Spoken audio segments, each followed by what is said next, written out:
It's 10:05 Believe it or not. p.m. a.m. It feels like Yeah, it feels like it, right. I'd like to call to order the meeting of the Board of Directors on Friday, January 24th, 2025. Please note this meeting is being recorded. Thank you to everyone joining us today in person and through our audio options. Madam Secretary, would you please call the roll? Thank you. Good morning, everyone. We're going to start with Director Conroy. Present. Dorsey is absent. Gardio is also absent. Garbarino. Present. Giudice. Giudice is not here. Okay. Groslo. present. Hernandez. Maskin. Here. Bolton Peters. Here. Parr. Present. Rodoni. Here. Snyder. Here. Ario. Here, Purple. Fear. Director Lear. Here. Thank you. Second Vice President Rabbit. Here. First Vice President Hill. Here. And President Cochran. Here. Thank you for giving a quorum. Thank you. As a reminder, please be sure to turn on your mic when we open up for director's discussion so everyone can hear. Please raise your hand, and the secretary or I will call on you accordingly. If we miss your raised hand, please speak up. Following any discussion, we will take the appropriate vote. Please follow along by referring to the page number located at the bottom right-hand corner of our packet. Director Rodoni, would you please lead us to the Pledge of Allegiance? Repeat after me. I pledge allegiance to the flag of the United States of America and to the republic for which it stands, one nation, under God, indivisible, with liberty and justice for all.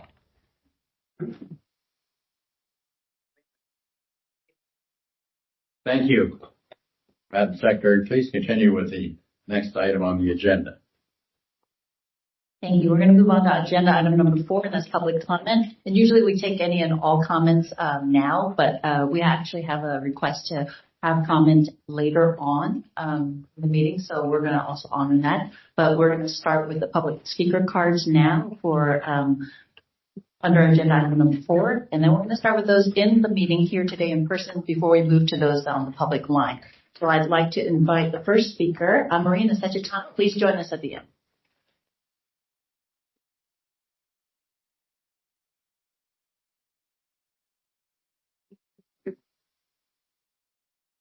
Good morning, President Cochran and Board of Directors. Thank you for the opportunity to speak. My name is Marina Sechetano. I represent the Inland Boatman's Union Marine Division of the ILWU, and I'm the chair of the Golden Gate Bridge Labor Coalition. Yesterday, the 94 members of Alcatraz Cruises voted to ratify their first contract after 2 years, 47 negotiations, and 4 strikes. This contract includes parity with Golden Gate Ferry, which is about a $7 an hour increase for those workers. Additionally, this year, we successfully bargained a new blue and gold fleet contract, which also includes parity with Golden Gate Ferry, resulting in about a $4 an hour increase. I would like to take a moment to acknowledge Mike Terrios' invaluable work on the Board of Directors. We are grateful for his many years of service, and we will miss him as he retires. Similarly, Dick Grosball has been a voice of reason, a strong advocate for workers, and a champion of many causes. Thank you for your service, Dick. We will miss you as well. I'm here today because I believe there's been injustice against working people. In my 46 years of union involvement, I can say with certainty that I have never seen a president of the board remove somebody from the labor committee. In this case, the individual removed is a woman, an outspoken woman. And I can tell you as a woman myself, this speaks volumes about the ongoing struggle we face in achieving true equity. This is not a move that promotes equality, and it stands in contrast to that. Today, as we commemorate what would have been Dr. Martin Luther King's 96th birthday, his words resonate more than ever. There comes a time when one must take a position that is neither safe, nor politic, nor popular, but he must take it because his conscience tells him it's the right thing to do. This is the embodiment of Holly Thier, Director Thier. If you are familiar with her history, then you know she has spent her life advocating for working people. Like Dr. King, she believes deeply the future of workers must be equitable and accessible to all, not just for those who already benefit from the system.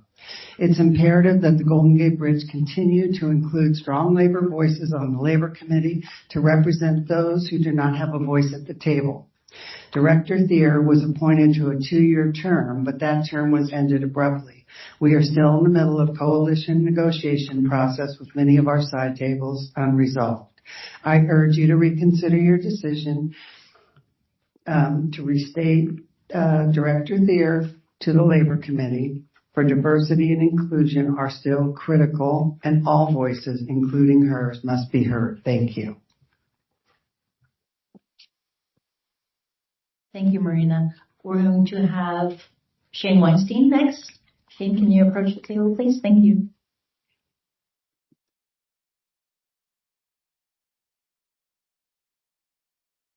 Good morning, Director. Shane Weinstein, President of ATU 1575. At the December 2024 board meeting, I anticipated routine discussions. However, significant concerns were raised about the Golden Gate Transit Amalgamated Retirement Plan, and I wish to clarify those. General Manager Mulligan suggested that governance is a core issue impacting this plan, claiming it hampers the funding status. However, when pressed for specifics, he admitted he had no actionable solutions, aside from an impractical suggestion of transitioning to PERS. This highlights the need for thoughtful, research-based strategies instead of unsubstantiated claims. The real issue with the Golden Gate Transit Amalgamated Retirement Plan lies in the district's failure to meet the actuarially determined contribution. Actuaries have consistently emphasized this. Approximately 70% of our unfunded liability stems from obligations to already retired bus operators, unchangeable commitments that comprise the majority of the unfunded liability. Investment returns and costs are secondary to the district's neglect in fulfilling its financial responsibilities. GM Mulligan's criticism of the GTAR's past financial advisor, NEPC, as subpar is misleading.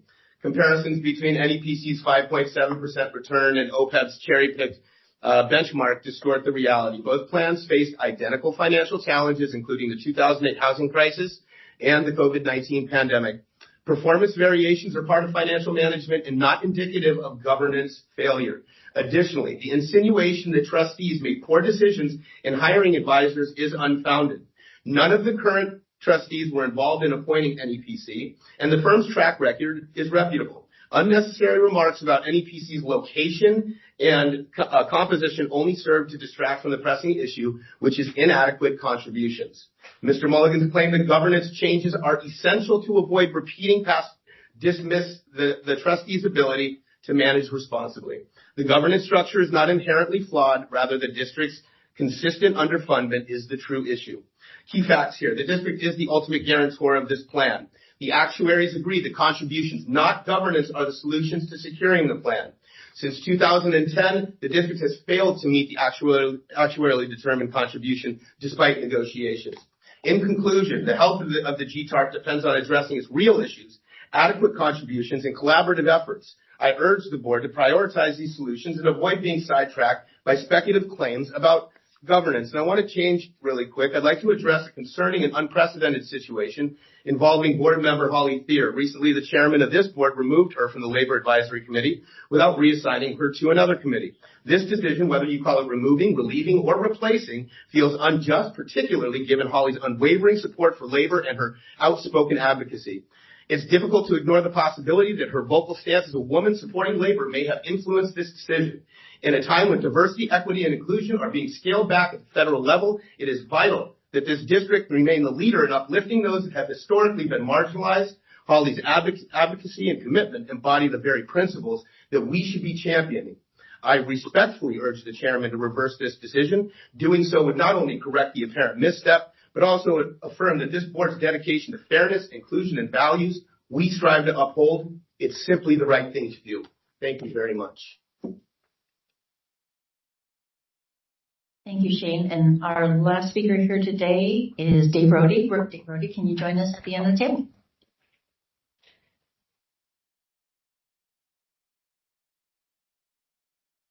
Good morning. My name is Dave Rohde. I'm the San Francisco Policy Chair for the Climate Reality Project. 2025 has not started well. The LA fires that left 28 people dead and burned 40,000 acres resulted in $250 billion in damage. Donald Trump has pulled us out of the Paris Climate Accord, froze IRA climate funds, nixed incentives for electric vehicles, vowed to eliminate clean energy programs, and chants, drill, baby, drill. Scientists have confirmed that Earth has now exceeded the critical 1.5 degrees centigrade warming that was a key threshold of the Paris Climate Accord. Over the past 12 months, rising temperatures have disrupted the planet's water cycles, killing over 8,000 people, forcing 40 million people from their homes, and causing over $550 billion in damage. When you add all this up, it leads to two conclusions. We need to put renewed effort into addressing climate change, and we need to take the lead. By we, I mean our state, our cities, our counties, and this district. For the next 4 years, we'll not only be without support from the federal government, we will be challenged by Trump policies aimed at derailing climate action. We cannot let federal policies stymie local action. We've taken some initial steps. You've taken some initial steps in honoring your 2019 climate emergency resolution, but you have not taken any bold steps. I won't get into your plan for more diesel ferries, and I know the transition to electric buses is not going well, but there is still so much that you can do. Item 16, one clear path is to raise the priority level of item 16 in your 2024 strategic plan. That item calls for a long-term energy plan with implementation timelines for facilities. How is that going to happen without someone taking the lead? You need a comprehensive assessment of where you stand and a detailed 5 and 10-year climate action plan. BART just set a good example by measuring their pounds of CO2 per passenger mile. You need to do similar assessments, not just for your transit vehicles, but for all your vehicles and all your buildings and properties. I don't see any of this happening without a sustainability director on your management staff.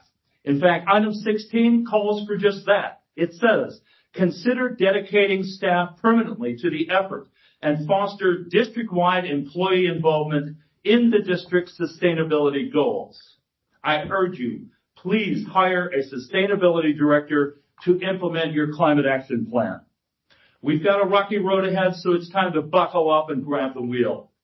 I also want to thank Dick Grosswall and Michael Theriault for your many years of service on this board. I'm sorry to see you go.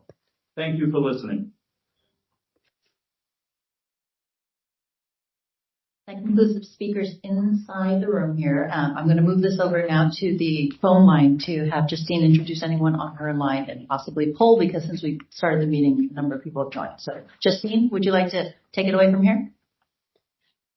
Good morning, Madam Secretary. That's correct. I would like to poll once our first speaker goes, and that is Aubrey Dougherty. Aubrey, can you please unmute yourself? Yes, give me 1 second. I'm just going to get into a better location.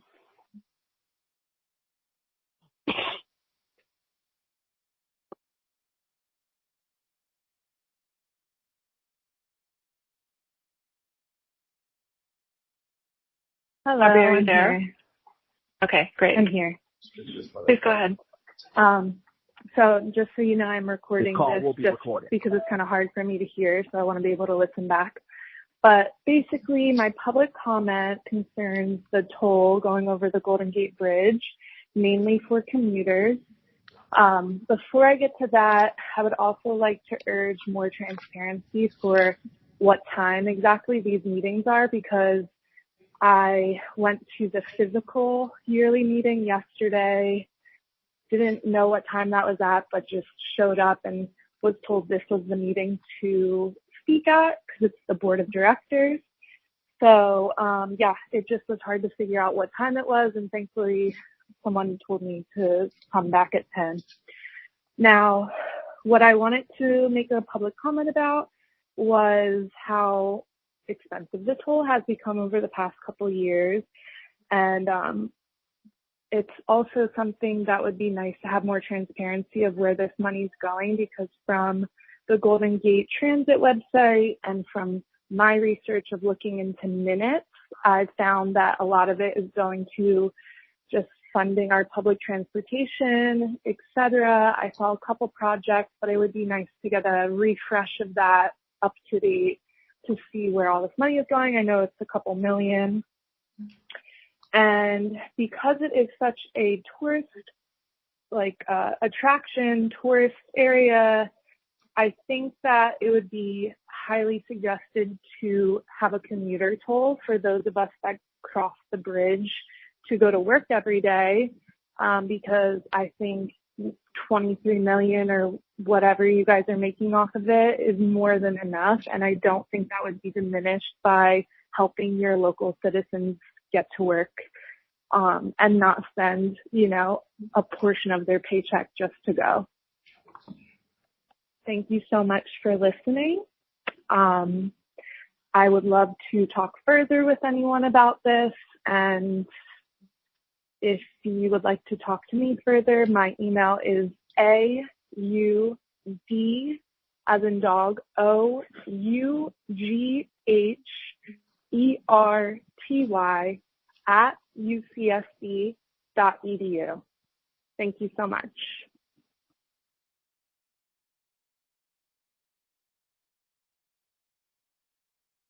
We have no other speakers on the list, but I would like to poll the room as some other people have joined. Sure, go ahead. Thank you so much. If you'd like to speak at the board meeting this morning, please give me your name and I'll place you on the speaker list. Please use * to unmute yourself and let me know.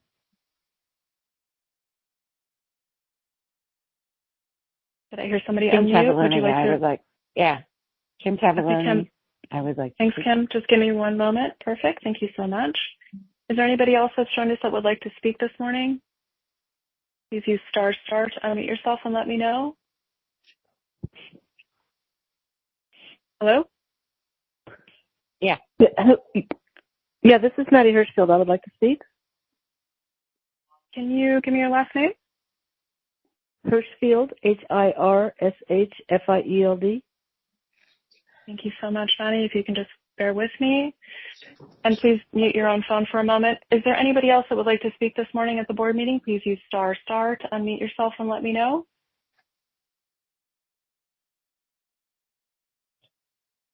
Okay, I'm not hearing anybody else. So our first speaker will be Kim Tavallone. Kim, please go ahead.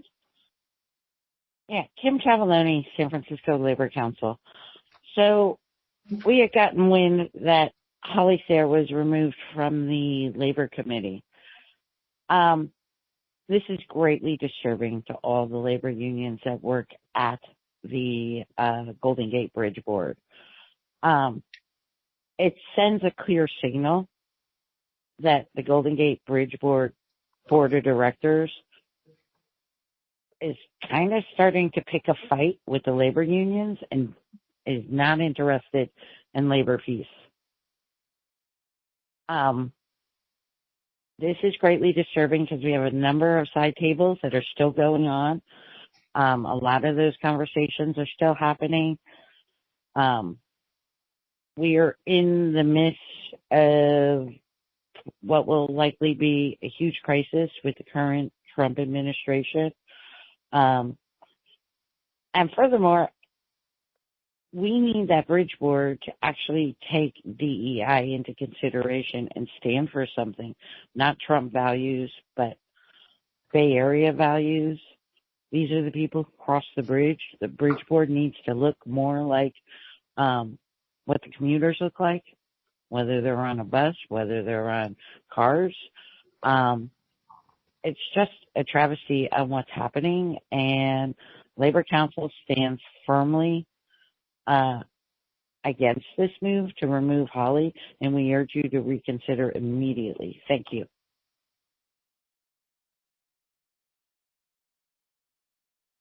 Thank you. Our next speaker is Maddie Hirschfield. Maddie, go ahead, please. Can you hear me? Yes, we can. Go ahead. Okay. Maddie Hirschfield, I'm the political director with the North Bay Labor Council, and I am speaking to the issue that Kim just spoke to quite eloquently. We worked really hard to get Kim on the Golden Gate Bridge board and her removal from that committee where she can be most effective is, as Kim said, very disturbing, and hoping that you reverse this decision. Not sure why she was removed. She has done a good job and is a big labor supporter and needs to be on that committee where those issues are being brought up. So I urge you strongly to reconsider that and allow Holly her right to serve on that committee. Thank you.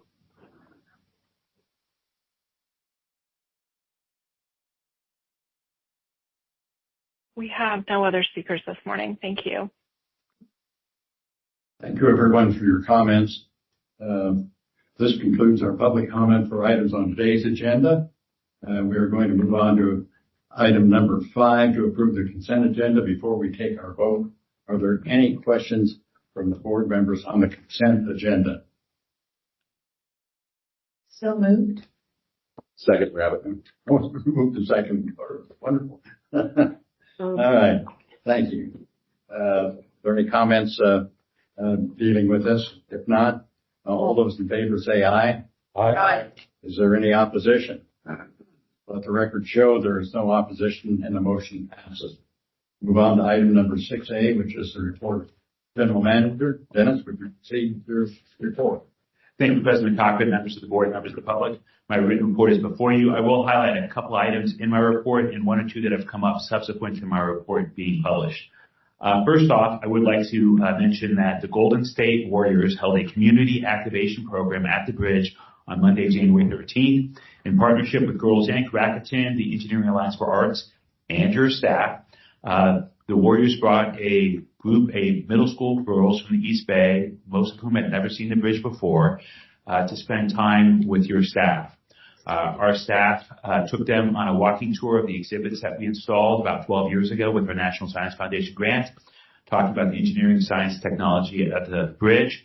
Then they came back in this room, and there was a panel. TV reporter Betty Yu, Channel 2, was the moderator, and Carolina Whalen, one of our staff who did the presentation, was on that, as well as the vice president from Rakuten.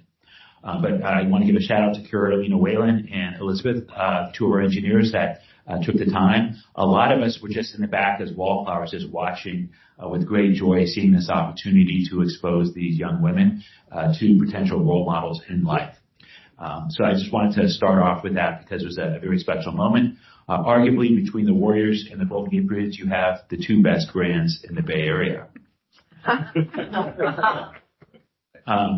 Other things going on, there was an inauguration that did occur earlier this week, and there's been a flurry of executive orders that have come out since then. Those executive orders create a lot of uncertainty and, I dare say, a tad bit of chaos as it pertains to some certain facets of our business. The reality is it will take several months for things settle down for us to really know what they may or may not mean to us. But I will talk about just a couple of those because they are applicable to what we do. The areas that were potentially impacted by these deal with our access to funds in the bipartisan infrastructure law, including our $400 million bridge investment program grant for the bridge. It includes potentially how the CARB and California Resources Board regulations affect our business, and also it may affect our DBE, affirmative action, and EEO programs.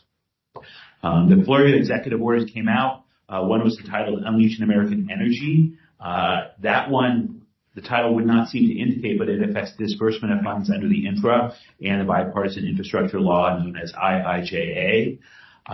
After it came out, they realized that perhaps it wasn't as well worded as it could have been. So the next day, the Office of Management and Budget, OMB, issued a clarifying letter. It clarified a little bit, but not completely. There's been a hue and cry from members of both parties in Congress about that executive order. So we expect further clarification. So we will keep you posted on that because federal funds are how we pay for a lot of our capital projects at our bus and ferry systems, as well as at the bridge. So there'll be more to follow on that. With respect to regulations. In my report, I talked about how the California Resources Board had adopted a commercial harbor crafts rule effective January 1 of 2023 that affects our ferry boats as well as many other vessels in the state. However, the ultimate implementation of that was contingent upon U.S. EPA issuing a waiver. The U.S. EPA on early January, on January 6th, issued a partial waiver that covered a portion of it. Then a few days later, on January 14th, CARB withdrew the remainder of that request that was not subject to the waiver. What that means for the regulatory environment, we don't know yet. It'll take time to sort out. But please note that the procurement that we are in the middle of for new ferry boats will not change. We will keep the same ferry design. We will not modify it even if that CARB rule goes away. But I just wanted to highlight that one because it was quite broad-reaching. The president also issued an executive order that looks to freeze all pending regulatory changes and perhaps roll back others. So what that all means, like I said, ask us in a couple of months, but to be aware of those. Then he issued a couple of executive orders that affect a lot of things that are of great value to us. And one of those deals with ending DEI programs, and another withdrew prior presidential orders. In 1965, then President Johnson issued an executive order 11246 that created basically today's equal employment opportunity programs and affirmative action programs. Subsequently, President Obama issued an executive order that expanded that to LGBTQ folks. That having been said, once again, an executive order can undo prior executive orders. It does not undo existing laws and any regulations that exist. It takes time to undo. Congress did pass a law in 1972 that cements some of that President Johnson legacy. So there's a lot of uncertainty, and so we'll keep you posted. The executive order implies that the federal government will no longer track our contractors' efforts on diversity. It implies that they will not track DBE goals, and it implies that future grant awards from federal agencies may include language that agencies would have to acknowledge that they don't do certain things that are of value to you. So there's likely to be court challenges to many and all of these. I just wanted to make you aware that there's a lot of things that are in transition right now, many of which may affect us going forward. And so it's a time of uncertainty, and I would be remiss if I did not bring that to your attention. We will do everything in our power to keep the money flowing so we can keep all the projects going that we have, and we will keep you abreast of changes as they are better understood. With that, a couple other items I'd like to mention. One is the mascots effort. We've talked about that previously, but transit organizations in Marin and Sonoma, as well as MTC and the County Transportation Authorities have been working on joint planning. Just wanted to let you know those monthly meetings with the general managers and executive directors are ongoing. They're evaluating service planning recommendations for implementation costs and funding feasibility. Once we get through that step, we'll probably go to the public in late spring and to the boards sharing ideas. The intent of this is to better collaborate among all the agencies that operate. It's Marin Transit, Golden Gate Ferry, Golden Gate Transit, SMART, Petaluma City Bus, Santa Rosa City Bus, and Sonoma County Transit. So there's a lot of work going on. The devil's in the details, more importantly, the financial details. So there's a lot of meetings going on that. And then our marketing staffs are also working on coordinated marketing as well as planning perhaps public outreach later this year. With respect to travel in the Golden Gate Corridor, travel has not returned to pre-pandemic levels, whether it's by bridge, bus, or boat. The commute in particular is way down. During the morning commute, 5 a.m. to 9 a.m., Monday through Friday, bridge traffic is still down 25 to 30%. Just to remind you, bridge tolls is our largest source of revenue. Bridge tolls fund our maintenance and operations of the bridge. Bridge tolls also are our largest source of subsidy for our bus and ferry system, as well as providing funds to match federal grants that we receive for new ferry boats, new buses, to fix facilities and to retrofit the bridge. That having been said, while traffic is way down, we are seeing slow, steady growth. In December, southbound bridge traffic was 2% above December a year earlier. Bus ridership was up 5% compared to the same month a year earlier, and ferry ridership was up 15%. So while it is way down, we look forward to downtown San Francisco continuing its slow rebirth and reopening, and I will keep you posted as things unfold.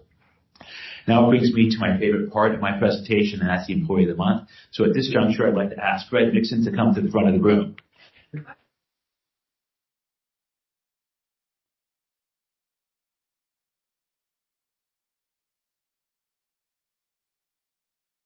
Every month, our employees have a committee without management that selects one of their own, an employee, to be the Employee of the Month, to be recognized. Fred is actually part of our management team, but they felt that it was appropriate and prudent to recognize him. Fred Mixon runs our paint department. That's a position he's held since 2018. He first came to the district in 2011 as a bridge painter. 3 years later, he's promoted to what many of you call a foreman, but we have a fancier title for, a chief bridge painter. But now he is the superintendent of our paint department. His employee colleagues recognize him for his tireless effort, for his attitude, particularly in getting new employees on board and trained in the various intricacies and regulatory challenges of painting the Golden Gate Bridge. But he's a valued employee, folks' favorite tour guide, because everyone wants to hear about painting the bridge. He's a longtime Bay Area resident. He was born in San Francisco, grew up in Pittsburgh, went to Pittsburgh High School, Los Medanos College. Before working at Golden Gate, he was a painter for Caltrans. Then he came over to the better side, as had many other employees for Caltrans. They're both at CalPERS. And then he, before that, worked for Gillig, for those that are in the bus business. And before that, he worked for the airports, painting at Alameda. So it's my esteemed honor to say congratulations, Fred.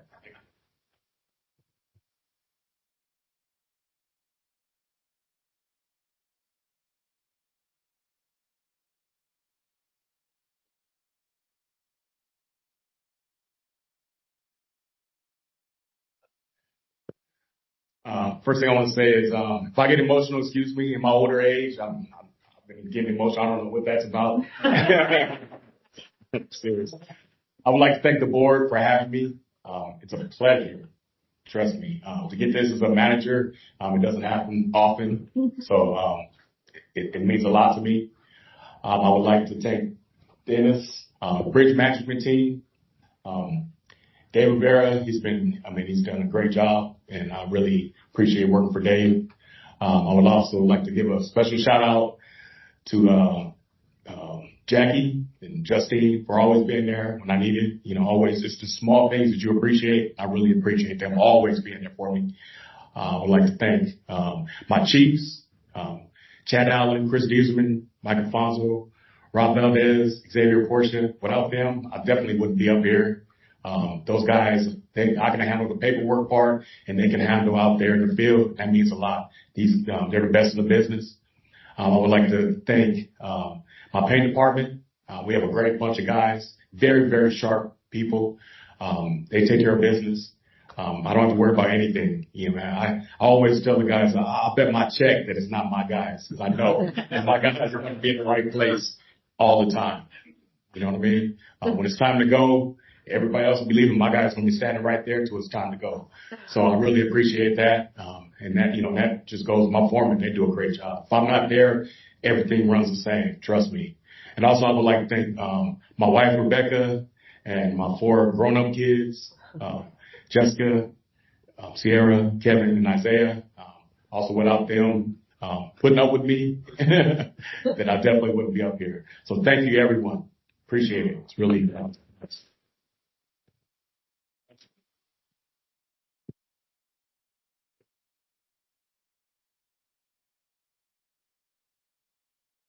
Mr. President, that concludes my report. Are there any questions related to the general manager's report? Dennis or Mike? Yeah, it hasn't changed yet. It was easy to anticipate, or it is easy to anticipate, that the current federal administration will come after us on diversity, equity, and inclusion. Even if we are deprived of the ability to sustain a formal policy in that regard, it remains open to us to model better behavior. And I would urge, with myself gone, I would nonetheless urge the district to proceed down that path, including in the assignment of board tasks. Thank you. Thank you, Michael. Okay. Any other questions of Dennis? If not, Dennis, thank you for the report. We're going to move on to item number 6B, which is the attorney's report. Turn things over to Kim, if you would, please. Thank you, President Cochran. My written report's before you. I'm happy to take any questions. We will have a closed session at the end of the meeting today. Should not be too long. Okay, thank you. We'll move on to item 6C, which is a report of the district engineer. As a reminder, the engineer's report can be found in the Building and Operating Committee's meeting packet as agenda item number 6. John Everly is here to present his report. John, please proceed. Mr. Chair, I just have one housekeeping item from the beginning of the agenda. I tried to get your attention on the consent calendar. I just need to recuse myself from agenda item 8A1 on the consent calendar. So my vote is yes on everything else. And I left the room during 8A1 in the committee. So I just want that noted for the record. Thank you. All right, thank you. John? Morning, President, members of the board. I just want to bring to your attention a few projects that, if you weren't here yesterday, I'll highlight them again today. I wanted to inform everyone that the suicide deterrent wind retrofit project is continuing, with the contractor concentrating on the east side of the bridge, a suspension bridge, between the Marin Tower and the North Anchorage housing. So the net is being installed there, and also temporary access is continuing to be removed at other locations. With regard to the suspension bridge, staff and the design consultant are continuing to work on modifying design drawings and details and specifications in response to contractors' comments on how to improve constructability and increase production on that project.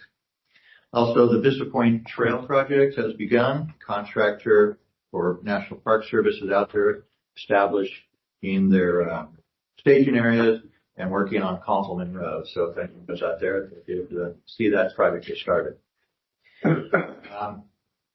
Also, with regard to the the Nevada bus facility, the district received from the San Francisco Regional Water Quality Control Board our final no further action letter. So that project will be closing. Happy to report that. And at the San Rafael bus facility parking lot, the contractor has begun erecting the steel structures for the solar panels and actually started installing some solar panel arrays on top of that structure this week. With that, I'm happy to answer any other questions the board may have. Are there any questions of John? If not, John, thank you for your report. Continuing on to item 8A on the agenda, which is a report of yesterday, or from yesterday, Building and Operating Committee meeting. Chair Gabarino, would you please make your report? Thank you, President Cochran.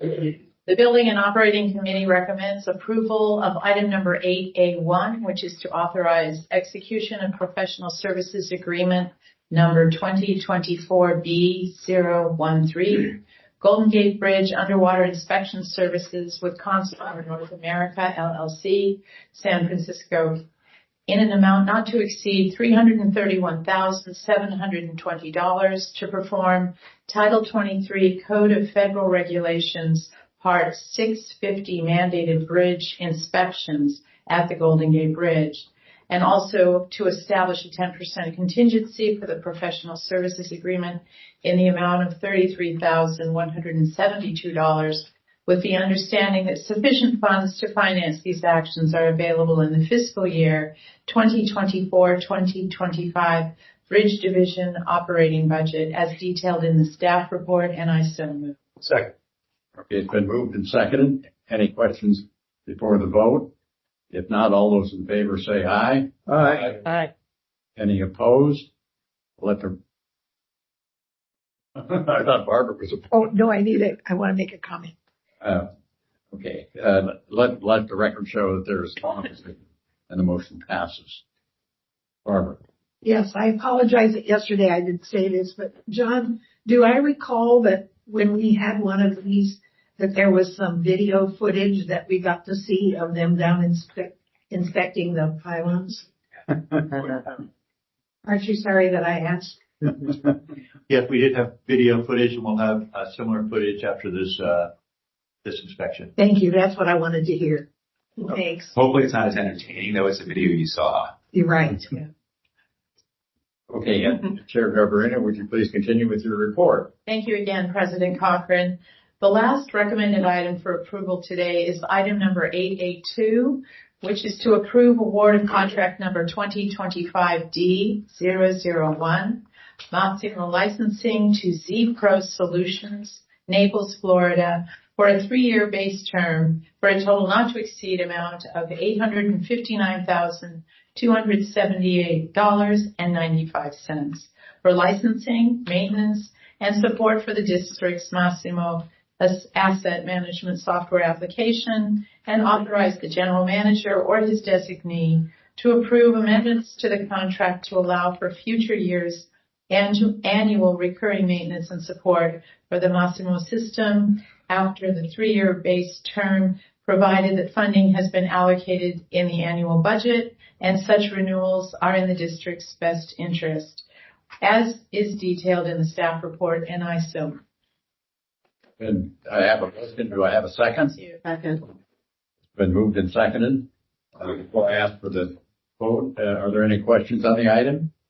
If not, all those in favor say aye. Aye. Is there any opposition? Let the record show that there is no opposition and the motion passes. Chair Garbarino, do you have anything further to report? No, Mr. President, that concludes my report. Thank you. Okay. Continuing on to item 8B on the agenda, the report of yesterday's Finance and Auditing Committee. Chair Rabbit, would you please begin your report?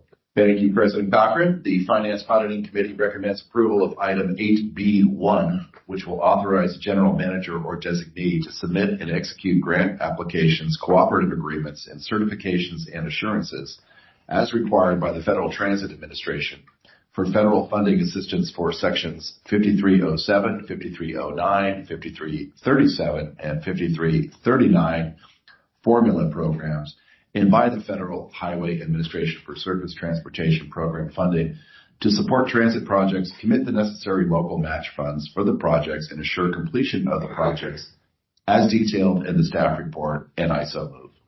I have a motion. Do I have a second? Second. A second. Are there any questions on the item before we ask for the vote? Okay. All those in favor say aye. Aye. Is there any opposition?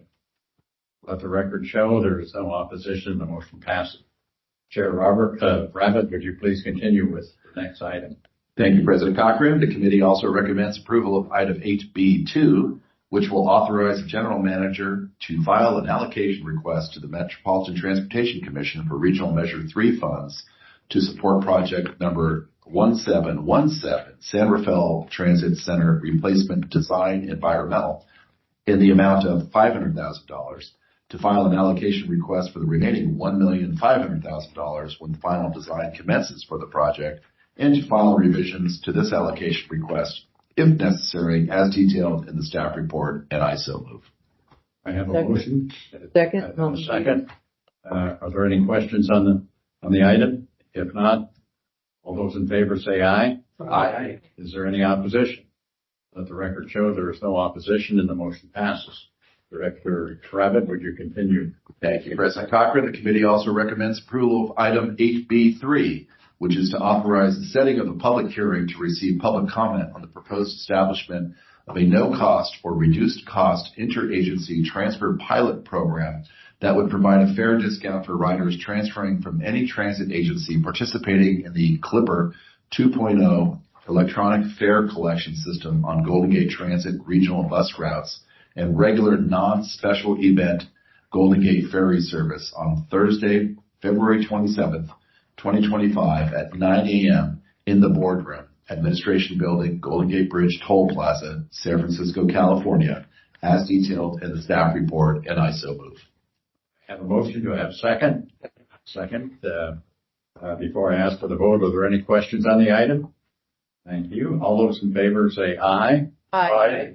Any opposition? Let the record show there is no opposition and the motion passes.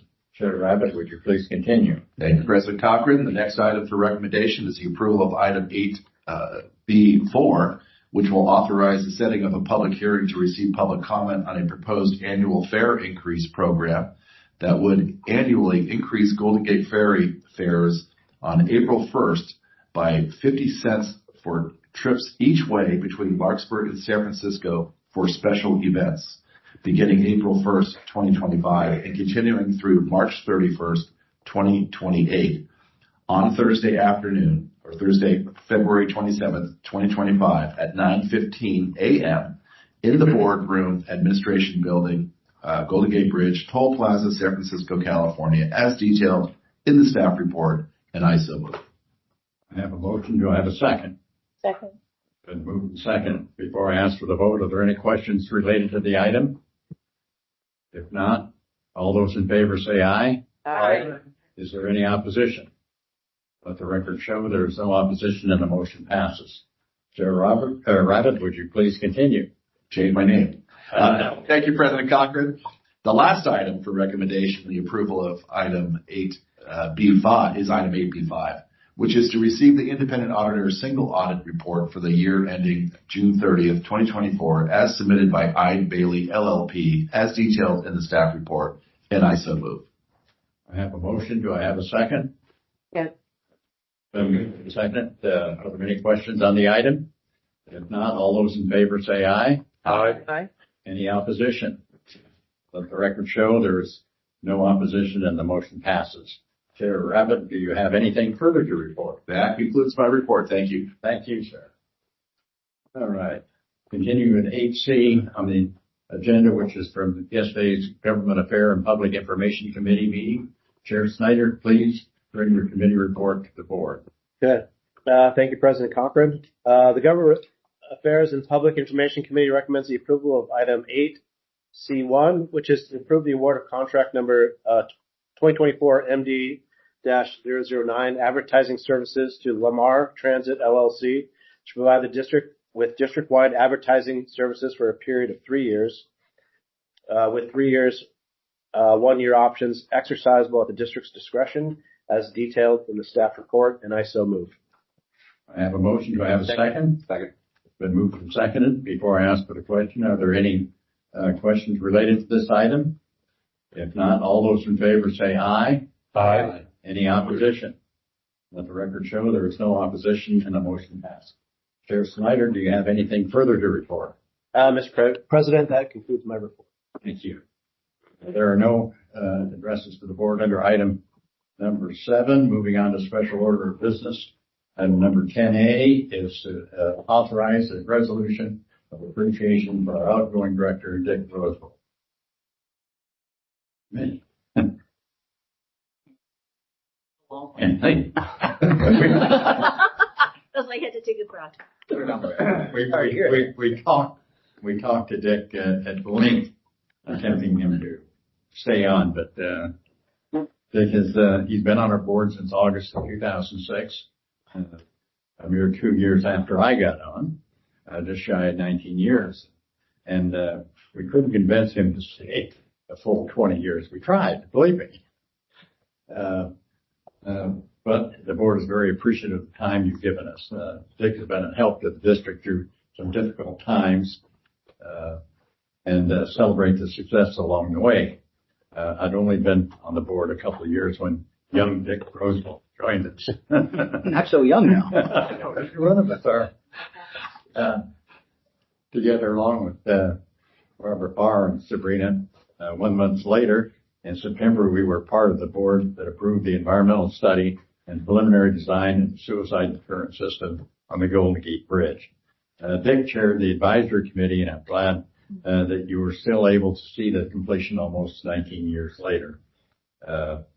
From that award until the ceremony just last July to mark the completion, it was 18 years. And I hope you know your hard work paid off. Dave Rabbit will be taking over Barb's neighbor once you vacate that seat. Won't be the same, Dick. But please know that this board will always have a home for you, and you are forever part of this district history. Thank you. You please come here.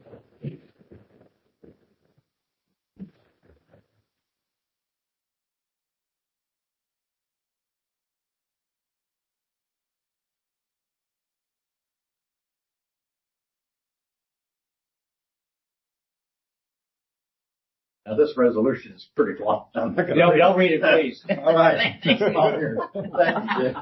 you. Thank you. Sorry. I'll just say a couple things. Just a couple.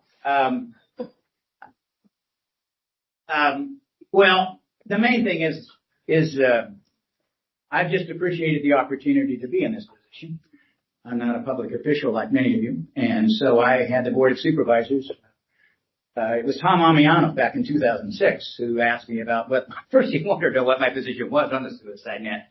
Tom was the leading advocate early on about the suicide net. And once I told him, I supported it, he then urged me to apply. And so, and of course that's probably been the highlight of my 18 years. And for many of you who've only been on, we talked about this beforehand, it was a fast 18 years. I had no idea I was going to stay on this board for 18 years. One, I had no idea it would take so long to get that damn net done. So, and I've been blessed to, of course, one of the memories, many of us will have is having, Manuel and Kimberly Gamboa here at so many meetings and educating us and reminding us of the importance of that. In the same way with David Brody here, talked to him earlier about him reminding us of that obligation. And so I've been blessed. I was here in 2010 when we were part of the board that appointed Dennis and also then Amaret and of course John and now our newest finance director. So we've been blessed during my term to have some great officers. And I often say that to folks who ask me about serving on this board. I said we've been very fortunate that we have a great staff, and it's also been a great board. I've served on a lot of boards and committees in San Francisco, both neighborhood and public boards, but never a 19-member board with so many other counties represented. It's been a delight to work with you all. Really, it's been a great board, and I had some great chairs. Al Borrell, Janet Riley, the great, John Moylan. I'm not going to name everybody here. And of course, with Sabrina and Barbara and Mike being chairs recently, it's really been a great group of chairs, and now Jerry. And so it's been, and Jim Eddy right before me. So it's been a real treat to serve on this board and to serve with so many good board members and the staff and the officers. So, there's a lot of important issues. Of course, the seismic work. We had to put on the toll gantry system. That's something you all have something to look forward to. Hopefully we get to it. And of course, with the San Rafael Transit Center. So, and we were able to, and Sabrina's work on the diversity committee and Mike's work on the strategic plan. We did, Dennis pushed to get, move us into the helping low income riders. So, it's been a rewarding experience, and I thank you, and I've enjoyed it. So thank you very much.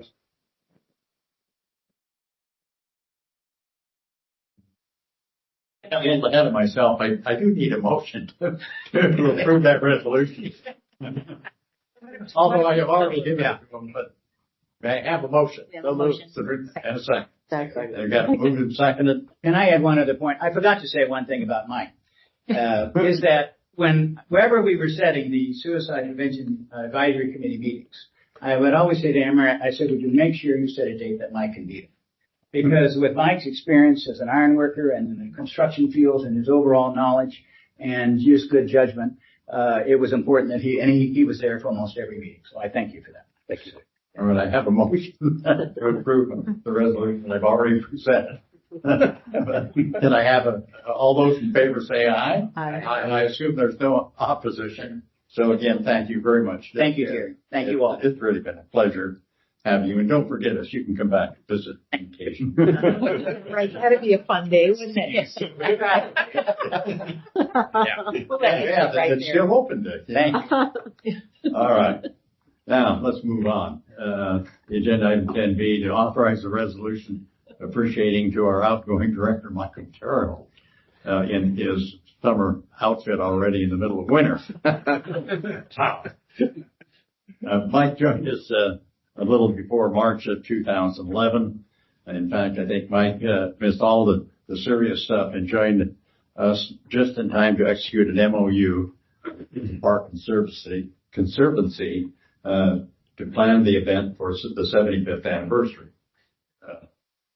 It was a very pleasant time, and we got to meet Diane and everyone at that juncture, and it was a great event. But anyway, with that, after we entered into the agreement for the 75 years, the hard work came, where you and I, along with Dick, Barb, Dave, and the board at the time, had to consider a $75 million contribution to Doyle Drive. I mean, we all about fell over, but we did it. And amazing now. In lieu of them tolling it, wasn't it? Huh? What? In lieu of them tolling. Oh yeah. They were gonna. They threatened to put another toll booth just beyond ours. So anyway, we did it. So Doyle Drive looks amazing now, but who knew that in 2011 that we were asking for such a large amount of money? And more recently, I don't know how you pulled it off, but you managed to corral us to adopt a brand new strategic plan that will be our roadmap for years to come. Mike, thank you so much for your service and wisdom. Like Dick, we will miss your presence and thoughtful dialogue. Good luck on your writing, and we look forward to seeing your work in print. Now, do I have any comments? I'm going to follow the script now. Mike, or Chris? Yeah, this is, well, I know we got to talk last year when I was president, but I just really appreciate this. I've gotten to work with Mike since 2006. I was just a brand new business agent, and just watching him as the head of the building trades and the way he worked with, a diverse group of people, and always so articulate, and I always seem to somehow out of the craziest situations bring some sort of consensus. And then coming here and watching him use those skills here has just been an absolute pleasure. And I've learned a lot from you, and I'm hoping, to take some of what seeing how you've operated in all these spheres, political and boards and stuff. And it's, you're just a master, and I appreciate your service and labor and on this board, and wish you the best return. So. Holly?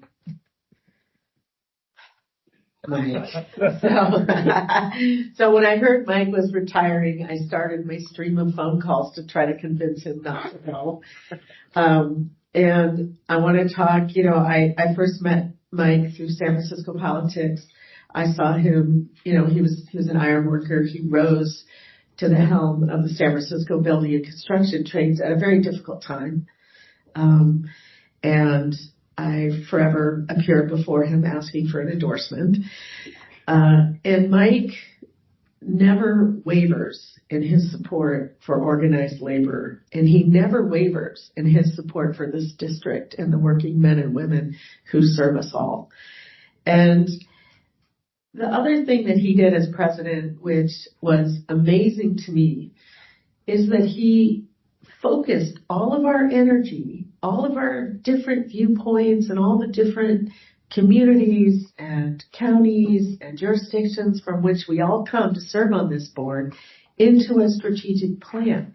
He got us organized. And I never said this publicly, but I never thought it was going to work. I thought he was a little bit cuckoo because I didn't think he had enough time left in his presidency to accomplish what he was trying to accomplish. But he did. We established lists of priorities, and those priorities are getting done as we speak. So I want to thank you for your unwavering commitment to the ideals that you hold dear, and also your unwavering commitment to this district. Your presidency exemplified fairness and complete dedication to trying to make the Bridge District the best district we could all be. And I don't really have the words to appropriately honor you, but I just want to tell you that you're a mentor, you're a friend, and I think you're one of the most amazing people. Thank you for your service. Shane, you wanted to say a few words? President Cochran, I appreciate your time, and I did prepare something, so if it sounds prepared, it is, because I'll get up here and I'll forget everything I was supposed to say. So, it's a sad day for a lot of unions that are on the property, and I'm here because not only as a union member, but as a trustee on this plan that I've worked close with Mike and for years with Dick as well. So I want to take a moment to express my deep gratitude to Director Grosval and Director Terrio for the steadfast leadership of the Bridge District over so many years. As presidents, committee members, colleagues, and friends, they've exemplified the highest caliber of character and dedication. Their ability to consistently prioritize the best interests of the Bridge District while maintaining an independent ear to all voices has been truly reassuring. Dick, I always appreciated your thoughtful approach during board meetings. Your knack for asking one insightful question that inevitably led to many others as you worked to fully understand the issue was invaluable, and I'll admit I shared some of those questions with you. Mike, I just spoke about the pension, and while it's not currently funded at the rate we consider ideal, the foundation you helped lay has been crucial. Without your contributions to the pension trust, the situation would be much more challenging, and I can't even believe that I'm saying that. When I joined 8 years ago as a young president, eager to knock down walls and make things happen, I quickly realized that success requires learning from those around you. Both of you embody what it is to be Golden Gate Bridge directors, and your service has left an indelible mark, not just on the bridge, but the unions and the people you've supported throughout your tenure. Best of luck to both of you in whatever lies ahead. I don't know what your plans are, but I hope you enjoy the hell out of it. Thanks for everything you've done. Thank you, Shane. Any other comments? Bert? David? Well, to both Dick and to Mike, obviously, I want to thank you for your leadership. Thank you for your coming so prepared to add so much value to this board. I think we've all been better off for it. And really, looking back, you think that the Golden Gate Bridge has been the same way for years and years, but there's been a lot of big changes. And you've been front and center for a lot of those, and with your leadership, really do appreciate that. Appreciate also your collegiality and your and the ability to work through these issues that are so near and dear to all of us, but always looking out for the best interests of the district, and really do appreciate that. We'll miss you here, and to Jerry's line, stay in touch, and look forward to seeing you in the future, and enjoy the retirement years. Bert? I think I go back with Mike more than anybody else around here. Oh, excuse me. There is lots of goodness. Mike and I served on the Housing Action Coalition in San Francisco back in the turn of the century. And apparently we wanted to get family housing and a lot of things in the city over. I'm not going to get into all that detail, but it was a very much big pleasure to work with him because he always came up with the brightest questions and answers. And then it was really excited to rejoin him on a table in these last 10 years. So thank you, Mike. We didn't always agree, by the way. Okay. And he always rode his bike. All good. I'll be brief because I agree with absolutely everything that has been said. Michael, regarding the strategic plan, I too thought what an overwhelming task, and the way you took those hundreds of items and wove them into a meaningful document that everyone could adopt and integrate into their actions here at the bridge and make it a guiding plan was phenomenal. And the future thanks you too. And I want to see the book, and thank you for your love of all things North Beach too, right? Dick, when I was thinking of it yesterday, what would I call it? And it's benevolent expediency in helping us get to the meat of an issue quickly, even perhaps just shy of it not having been fully described. But it was truly appreciated, and we thank you for that gift of time that you gave us in doing so. And perhaps much more seriously, as someone who knows and loved people who are now gone, perhaps I thank you so much for the grace with which you presented at the celebration of the net in July. It was extraordinary, and you gave those family members quite a bit of solace in doing so. So thank you. Thank you. Now, do I have excuse me, Sabrina? Thank you, Mr. President. So many things have been said that I agree with. And everyone's getting teary-eyed, and I have a report to give in a minute, so I'm going to try to conserve myself here and not fall apart. So I'll just say thank you very much to both of you. I met both of you, had the pleasure and the luck and all of the good things meeting both of you prior to coming on the board here at the Bridge District, and in association with other hats that I wear in my profession. And so I've been blessed to know you in many, many different other ways. I think the first conversation I had with you, Mike, was when we bonded around doing international work. Well, at least maybe I did. But doing international work and volunteer work. I in Nicaragua and you in another Central American country. Dick, I had the pleasure of meeting you through working, trying to represent the interests of workers who are experiencing wage theft and such. So you've been both important individuals in my life, in my professional life. You've both been mentors in different ways, and I say this as a gray-haired person talking to two other gray-haired people.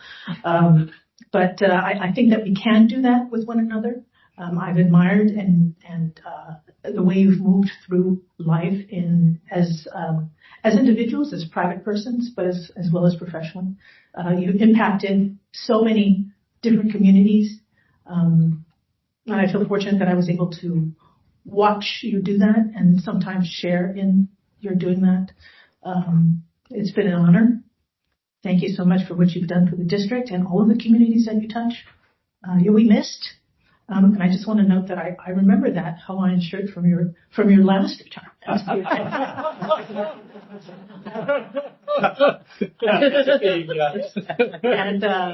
And I hope it's just an indication of the joy that you're going to feel in many more days to come. Both you and Dick. Thank you. Thank you very much. Thank you. Holly? Yeah, I just wanted to give a shout out to Director Grosval. I just want to say, Dick and I met, God, how long ago? Maybe 30 years ago. I actually remember when you were first appointed to this board, and I was very happy. I want to thank you for 18 years and for those years really focusing on the suicide deterrent net. That project in and of itself will save lives, which is something that no one could have thought this district would be working for when the bridge was first put up. I also want to thank you for all of your work in the community. You've been an amazing person, both on this board, but also professionally and in your own right. So we are also going to miss you. Thank you. Thank you. Could I have a motion to approve that? Oh, Barbara's got something. So I'm going to be short, and I'm going to actually steal Amaret's story. I feel like we're breaking up. That's it. Wait, how's it sound? I will the resolutions. All right, now I have a motion on the resolution. It's been made and second by everyone. All right, all those, any questions? I hope not. All those in favor say aye. Aye. Any opposition? Aye. Few of us. Would that keep him? No, he can't go right, he said. But again, thank you, Mike. It's been a pleasure having you on the board. Well, you and Dick both. So anyway, okay, let's move on. We're going to teary-eyed again. We're going to cry at Sabrina's start. We're going to move on. If we're smart, we will. We're moving on to item 10. You didn't present it today. Oh, I haven't presented it. Better do that, Michael.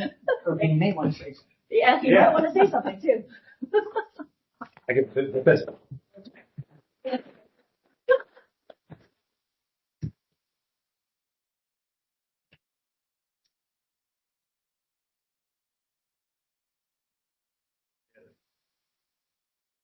good things said in there about Jim. Not one meeting or two, I just. But we really wish you a lot of good luck and looking forward to the book, like Patty said. So. I don't think I'm going to use my general foreman's voice here. I've been pointed out various times here, my association with the ironworkers. That's how I got here. I would not be here except for the ironworkers. The same ironworkers that made that bridge made me. And I want to tell you, I say with real pride, I was a good effing ironworker. There's a picture. That's my structural belt. I still have it. You picked up trash. I go, what is that? He picked up trash on the bridge. That is a structural belt. Here, have a close look. Oh my God. You wear that weight around your waist and fill those bags full of bolts every day. That's what we all need. Thank you, all of you. The strategic plan is not mine. The strategic plan, first of all, belongs to the 400 odd individuals and organizations that gave input to it. And then it belongs to your efforts to assemble it, to judge its elements, and it belongs to the staff here. And I want to point out Jennifer in particular, who got that assignment from Joe to work with us on it. It belongs to all of you. You all have full pride, full right to the pride in the plan, and take it, please. That it's going to be a difficult plan to implement in the current environment that's coming down from the federal government, but some of it we can preserve, and some of it, we'll do when we can. Maybe later, but it's there to work with. And I'm so pleased you gave me the opportunity for it. I could call any number of individuals here. And with regard to the suicide deterrent system, thank you, Dick, for putting me on that committee. I was glad to be useful in that regard. My involvement with that actually goes back long before I was on this board, when I was, I think, a business rep. It was after I was an organizer, when I was a business rep for the ironworkers. And the District Council of Ironworkers handed me a check for $5,000 and said, deliver it to help fund the study for the suicide deterrent system. So that was my first involvement with it. The ironworkers were right on board with it from the start, and so I was right on board with it from the start. Chris pointed out my involvement with him early on. I've told the story before. He and I know it well. One of our first tasks together was there was a public housing project in the southeast of San Francisco called Sunnydale Housing Project. It has a hell of a reputation and had a worse reputation once upon a time. It was a place where people didn't generally tread. Chris and I precinct walked. Yeah. Sunnydale Housing Project. And that was a wonderful experience, an absolutely great experience. Again, the people who lived in that housing project, were so happy to see someone come pay attention to them. They're surprising. Remember that. That was a thing that was a real revelation to us. All of you who have shared the experience of the presidency of the board, you know what was involved there. You know the tensions involved. I had great examples. Barbara, you did it with such grace when you were ill and when it was the middle of the pandemic. The pandemic was still going on, and I was ill when I took over. But we got through it, and we managed to get some things accomplished, despite all that. Dick, you were a fabulous example. Your grace and your ability to corral all of us was much appreciated. Sabrina, your attention to the details, your devotion to learning as much as you could about the tasks of the bridge. I really looked to that, and I started down that path when I came on to the presidency. I could not continue down as far along it as I wanted to because I became ill and I broke my damn neck. And so I couldn't do all the grand tours that I wanted to do and talk to as many people as I wanted to. But we got some things done anyway. So thank you for that example and thank you for the new lessons you provided. Jerry, good luck. Yeah. I've had great table mates here too. I pointed out Kate Sears in the past. I've had Nick, I've had Sabrina, I've had Patty. Patty will stay in touch. So that's been a joy also. I do have a couple of tasks ahead of me. I'm retiring, but not retiring. That's just not the way I do things. With any luck, there'll be 2 books soon. There are already 15 short stories accepted for publication. There will be more. Pretty much everything out there, if it hasn't accepted yet, has had compliments accepted.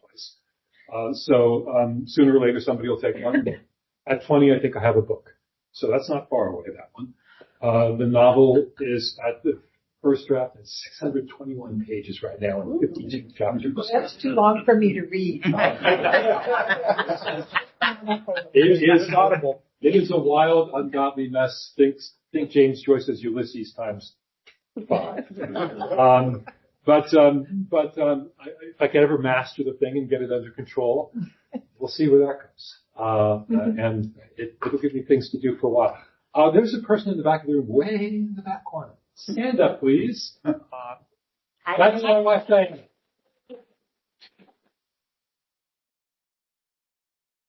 You guys put up with all of this.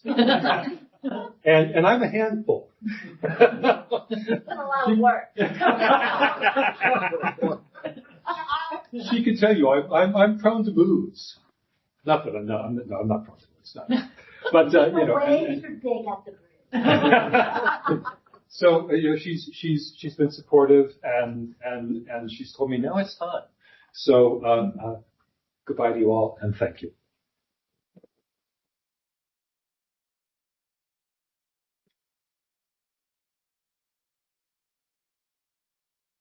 Okay. Thank you, Mike. Could I make one other comment? When I thank the great staff we had, and I meant to also acknowledge the labor unions and the workers out here on the bridge and the buses and the ferries. And we see it whenever we see these employees of the month.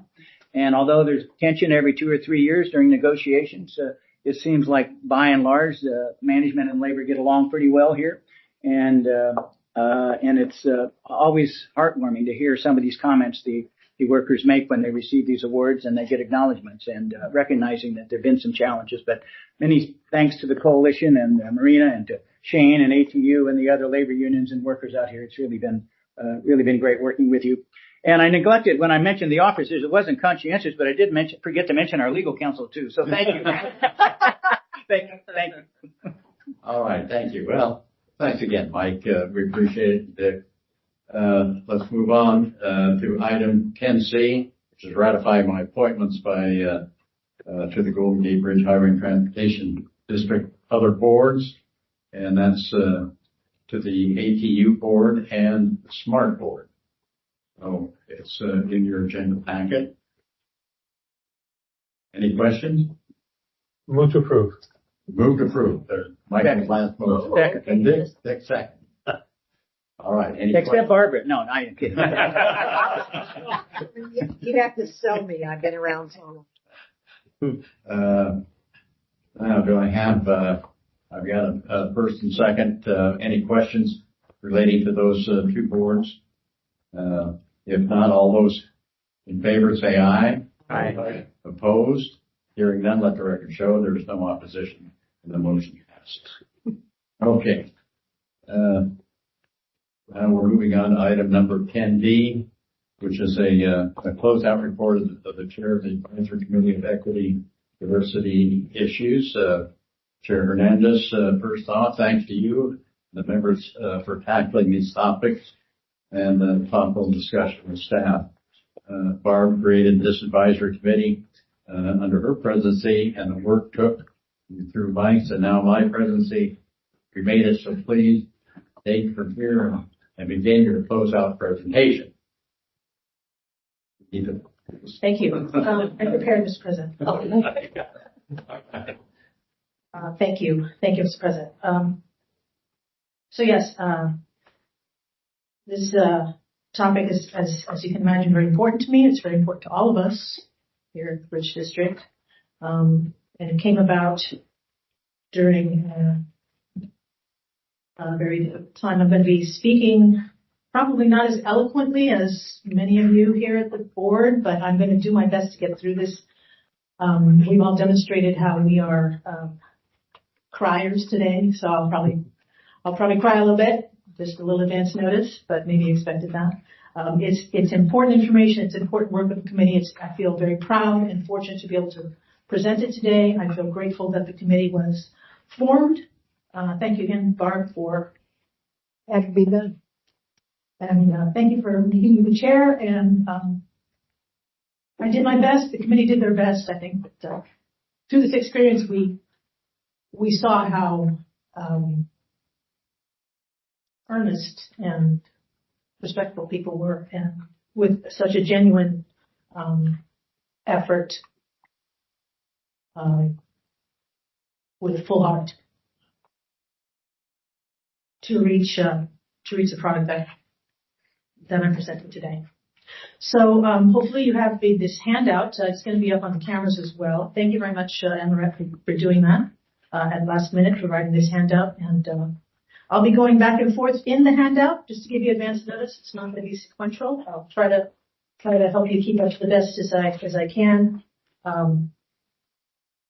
So I'm just going to start off with some background. For those of you who may not have been here when the committee was established, we're talking about 2019, 2020, very early in this decade. It was a very dramatic start to the decade. Of course, we all remember the days of COVID going down into lockdown. It's prompted, I think, all of us to think about the quality of our lives and the value of life in general.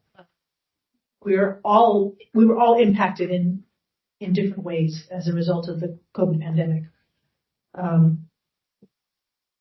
There was particular focus in the early part of 2020 on the value of life to the Black community. We all remember the murder of George Floyd, the police brutality that happened that resulted in his death.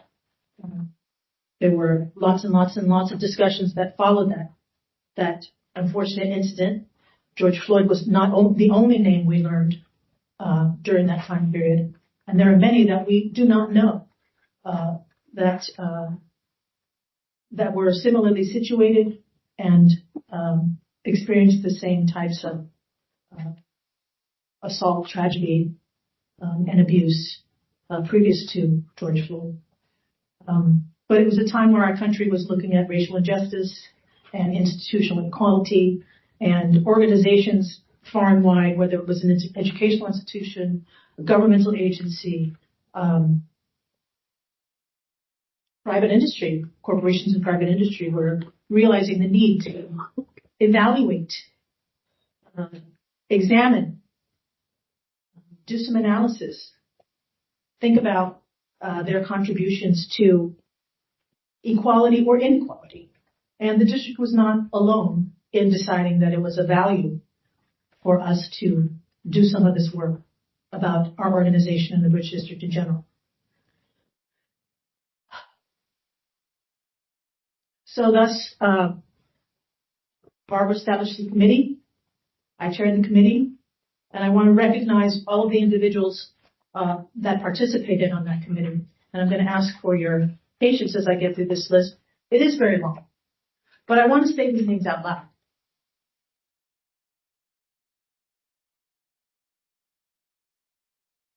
And I know I'm going to miss people.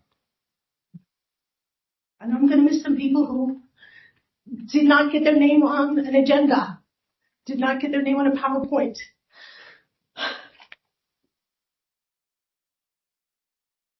But for whom this work was not any less important. and who contributed in ways big and small. So I'm going to start off with a list that is not comprehensive, but I do want to say these names out loud. Dennis Mulligan, our general manager. Amarin Carr, secretary of the district. Joe Wire, our chief financial officer, retired. Jennifer Minucci, our chief financial officer, current. Eva Bauer, our district engineer, retired. Steve Miller, director of our bridge division, retired. Dave Rivera, current. Bridge manager. Mona Babauta, our DGM of bus. Les Belton, Mona has moved on. Les Belton, current DGM of bus. Kelly Hopper, DGM of administration development. Madeline Chun, former staff member of Hanson Bridget and counsel to the district. Kim Manolis, current counsel to the district, Hanson Bridget. Julie Sherman, current staff member of Hanson Bridget and counsel to the district. Of course, Seema Davenport, our manager, DB and Workforce Inclusion. Susan Spencer, director of the EEO and Workforce Inclusion program. Michelle Prudnan, our HR administrator, responsible for recruitment for the district. Brian Garrity, director of procurement. Michael Hoffman, DGM Ferry, his predecessor, Jim Swindler. Stephanie LaRue, HR benefits. Maria Jimenez, administration, she's responsible for, she's the admin for leaves of absence. And committee members.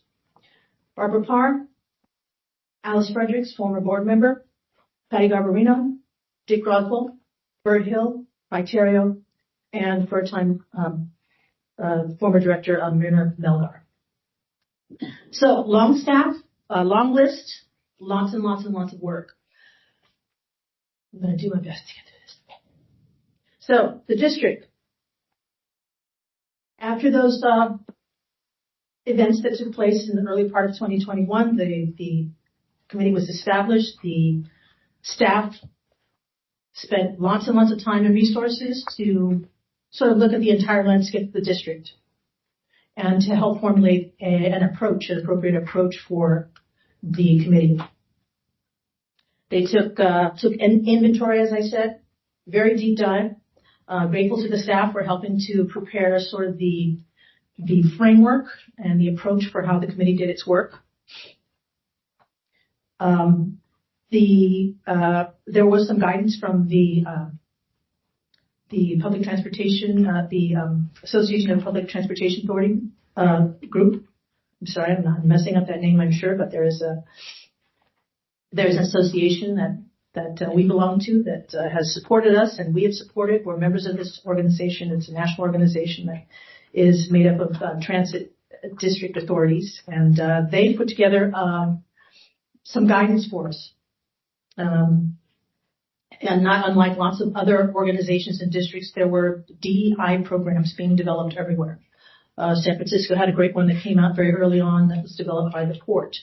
APTA provided a template for us to work from it. We actually signed a commitment to work with APTA and to model their program back in March of 2022. The work of the committee formally started at the first meeting in February of 2021, and our last meeting was in the fall of 2024.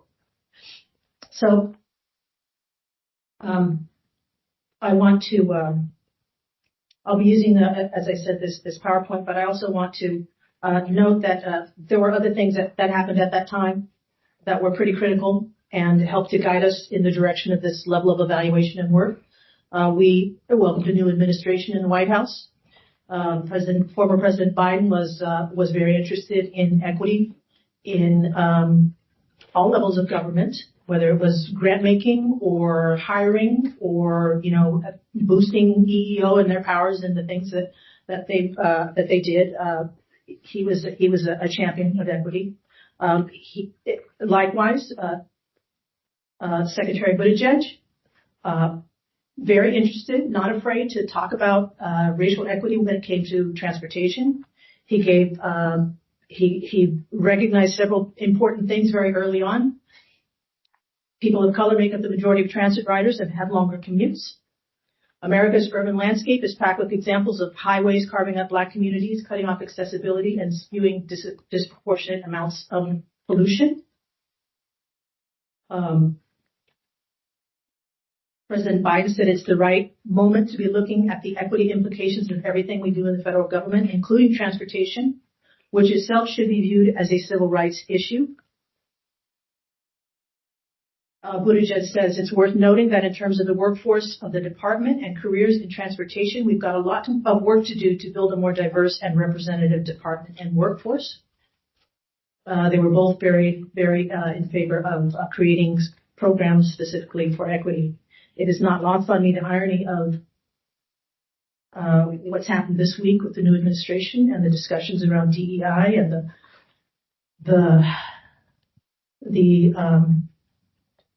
the cuts that are making us also very nervous, and on the same week presenting this report. I was a little bit nervous. I actually approached our attorney, Kim, with some concerns this morning about whether or not I should even present this report. What do these changes in Washington mean for our commitments here that we've made? But since talking to Kim and after hearing a lot of the things that have been said at this board tonight, both from the public, from board members, and from our esteemed employee of the month, DEI is important. There are laws that protect us. There are laws that protect it, and so I decided to take the tack to proudly present this report and say and make it a part of the record. I mean, we can't shy away from doing that. It is what we believe in. All right, getting back. So getting back into the specifics of our approach, the specifics of our work, how we approach doing work, and the results of our work. I'm going to turn now to the PowerPoint. So as I said, we took the great inventory. Dennis Amoret and the DGMs and lots of other staff got together, and I said helped us with creating a structure that we could work with for evaluation, analysis, and improvement.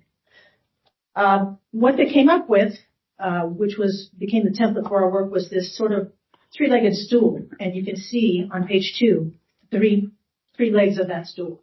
We decided to evaluate the district practices with respect to 1, who we do business with, how we have contracts. 2, our employment practices. What does that mean? And what are our employment practices? How do they affect our ability to recruit folks?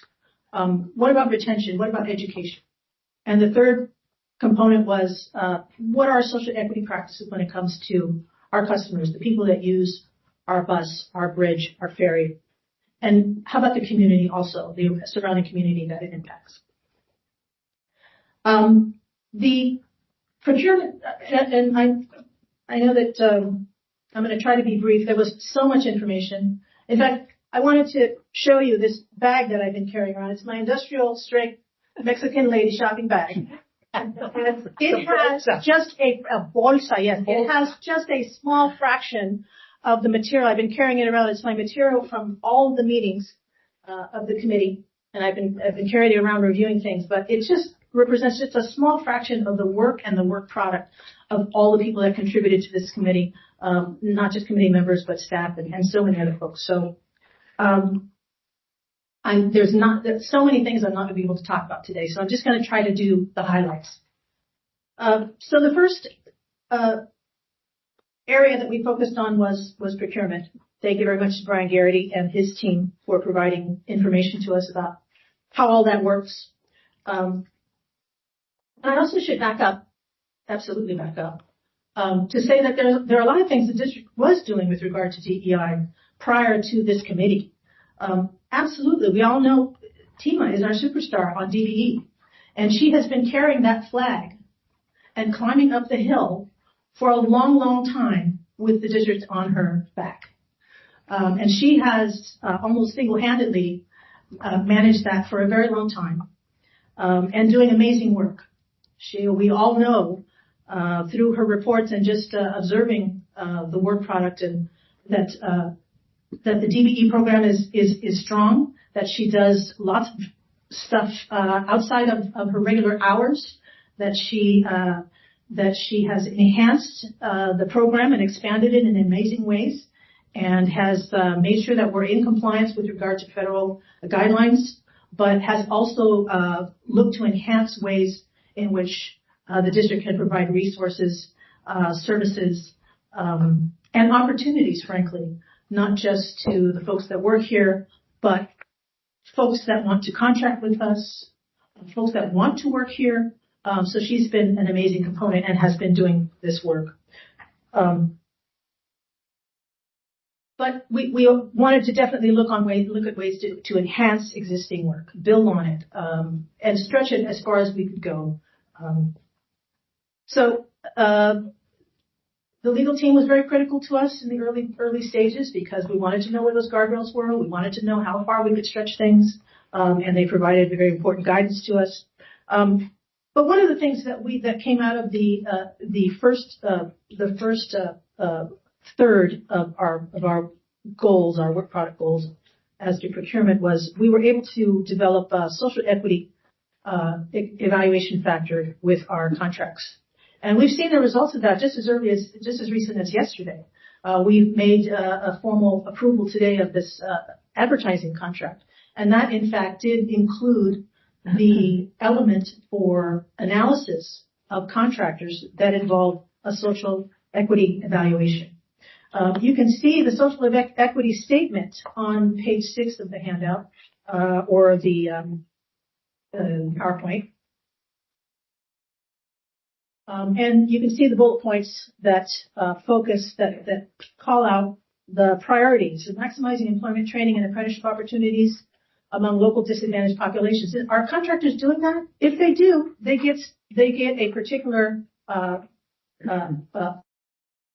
level of credit with us when we are looking at certain contracts. Certainly not all contracts. There are legal limitations, but within the contracts that we are able to consider this criteria. How about ethically sourced products? How about paying people correctly and appropriately and fairly? How about creating jobs in their communities? These are all elements now that are considered in some contracts that we let out for procurement. We can base a contract award with consideration of these bullet point elements. So that was one of the big results of the work of our procurement portion. Moving on to the next section of our 3-section approach to goals, we looked at our employment practices, recruitment, retention, education. We spent a lot of time on this particular portion. We evaluated a lot of, again, we did a full evaluation of our current practices and what we could do to improve things. We leaned heavily, of course, on TIMA again, but also on our HR folks. Dennis was instrumental in making sure that there was an employee assessment survey that was distributed throughout the district and all divisions so that our employees could participate and provide feedback on the experience of working here.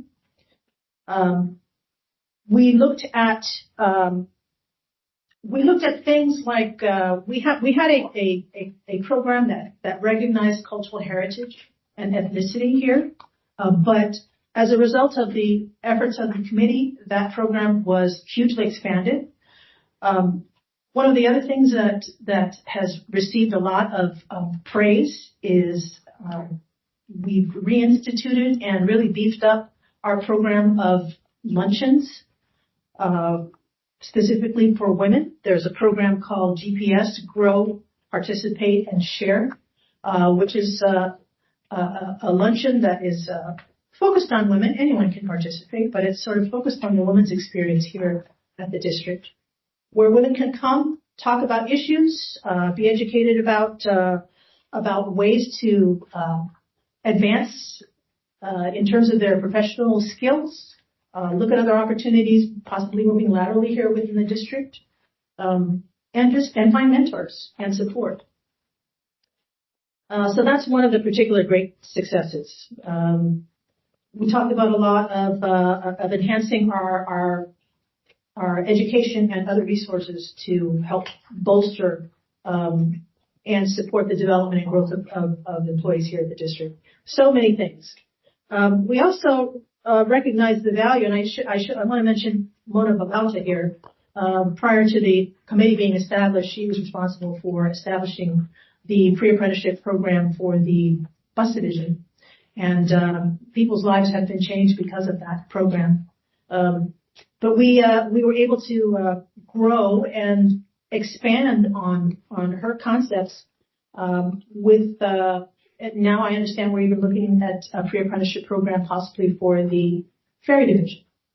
So I'm looking forward to reading more about that. So pre-apprenticeship opportunities, soft skills, those are all very important, and they're critical links to being connected to the district and having an opportunity to actually make a career here. So not only did we look at our employment practices, but we looked at our recruiting practices, and several staff were very critical in helping to flesh that out and suggest ways that we can improve there. If you have not connected into our monthly heritage postings, newsletters, they're provided out of Team's office, and I would encourage you to link into that resource. It's amazing the amount of information that's provided there. There are link after link that you can go to learn more about different cultures and specific folks here working at the district. Lots of times there's an individual that is profiled, and so it's always a great opportunity to learn about and meet one of the folks here that works at the district and devotes their time and energies to our success. We talked about lots of ways to increase our outreach as well. So I just want to point you to pages 9 of the PowerPoint, which sort of gives the basic points around what we were looking at in terms of employee outreach and engagement. And also, you can look at page 12. What does it go? I'm sorry. Slide 12. Amaret, this is page 12. I'm sorry. Summary. 7 statements of inclusion. This is some of the big points of results from our employee survey findings. Okay. So you can take time a little later. I'm just kind of pointing out a few pages, but and I want to thank Kelly and others for putting together this PowerPoint. These are actual slides from pulled from a lot of the different materials that we used in all of our meetings. And then moving on to the third component of our three-legged stool, supporting the district and its mission, its goals. We looked at social equity involving our customers and community. There, we also found helpful a customer survey on pages 14 and 15, which start out with the survey takeaways, and then the following page after that gives you some of the ways in which the district responded to those takeaways. You'll see some of the ways in which we implemented policy plans. For example, on page 15, which is the actions that we took, we evaluated the new 5-year FAIR plan. We established a means-based FAIR plan. We talked about and developed programs around how to create payment plans for tolls, so that we would not adversely inconvenience people who were not in a position to immediately pay for citations, for example.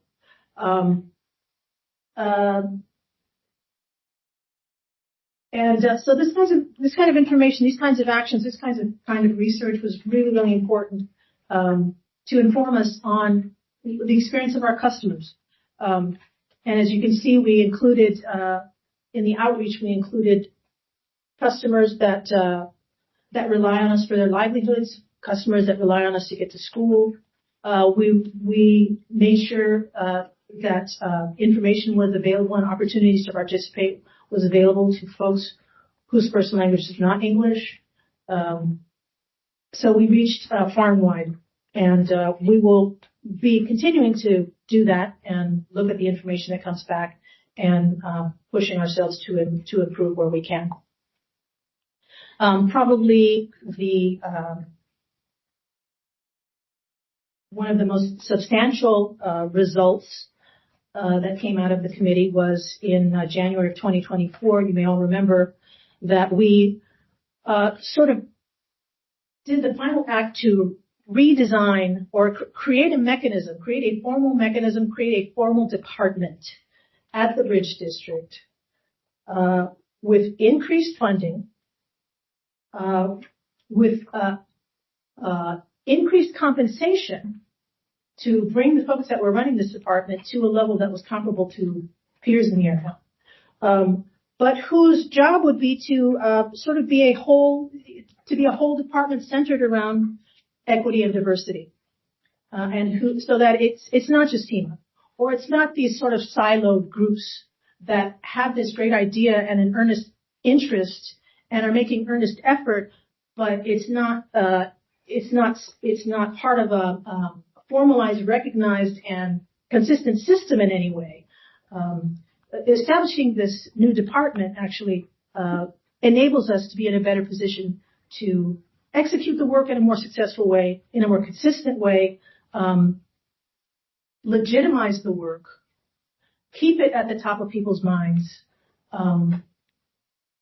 establish it as a priority for the district, and sort of create this foundation stone is here. It's not going anywhere. And we will recognize it, we will see it, we will respect it, and we will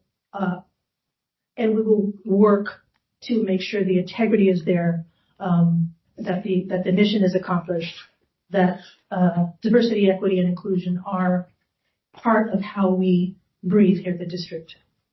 And I say that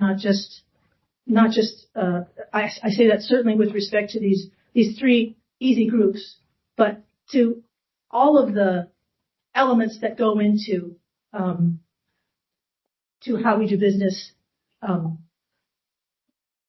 we treat people that help us exact our mission, our employees, how we treat our community, and how we operate as a board. It applies everywhere. So yeah, that was January 2024. So I guess at this point, I just want to say thank you very much to the committee members and staff, everyone who had a hand touch this work in any way, all of the folks who have committed to seeing it through and continuing on the mission to make sure that whether you're a vendor or an employee or somebody who's interested in working at the district or somebody whose life is affected by how the district operates, or a member around this table, that opportunity is there for you. We have a chair waiting for you. You have a place with us.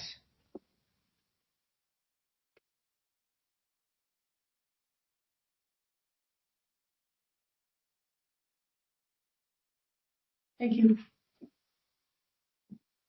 Thank you, Ms. President. I'm happy to answer any questions if I can. I encourage people to review the handout and available for any side conversations or. Sabrina, thank you for your presentation.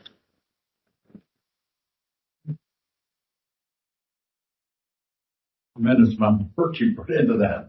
We're all very appreciative. Is there any questions of Sabrina, Chris, Barbara? Go ahead, Chris. Oh, no, this is amazing. I just really, thanks Sabrina, but it's just also very ironic. I know we, together worked a long time up in Nevada, and I don't, this is a political forum, but, it's, kind of ironic that, you're doing this presentation, when he, we have a challenging situation in DC. The current administration just eliminated this DEI stuff and actually turning it into that such an upside down world where it's almost like a witch hunt. You're going to be gone after if you're even kind of trying to promote these sorts of policies. It's a very, very strange time. I appreciate it on many levels, and we did what we could, and we're going to keep doing what we can. So thank you. Barb? I just have to say thank you.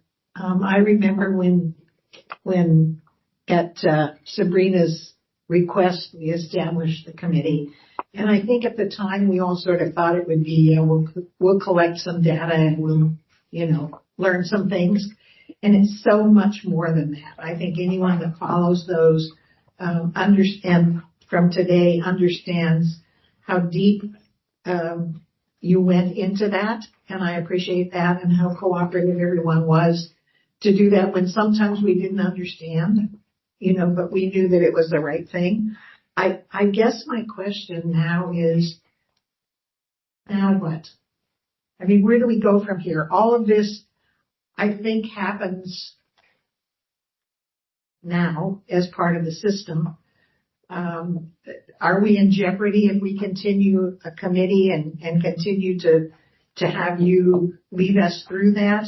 Does it cost us either in political credibility at some point, or if we didn't have a committee, would we still do most of that so there's no cost involved in the committee? I don't know where we go from here. So my report was pretty much the conclusion. Well, that's what it said. The committee is no longer going to meet in a formal way, but certainly the work product of the committee will continue on.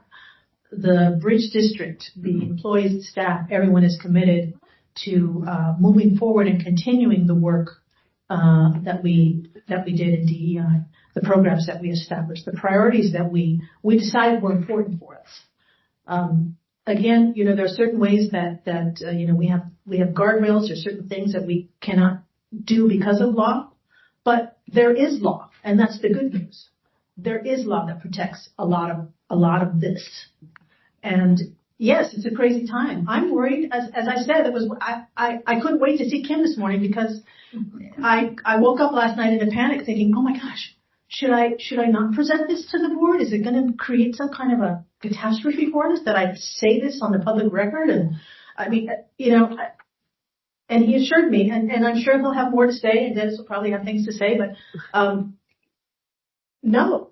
In fact, we have to say it. We have to say it. We have to say it loud. We have to say this is a value for us. We're going to continue with this work. We're committed to it. There's a law that protects us. And the way we've done that in the past is the president asks for reports every once in a while. Mm-hmm.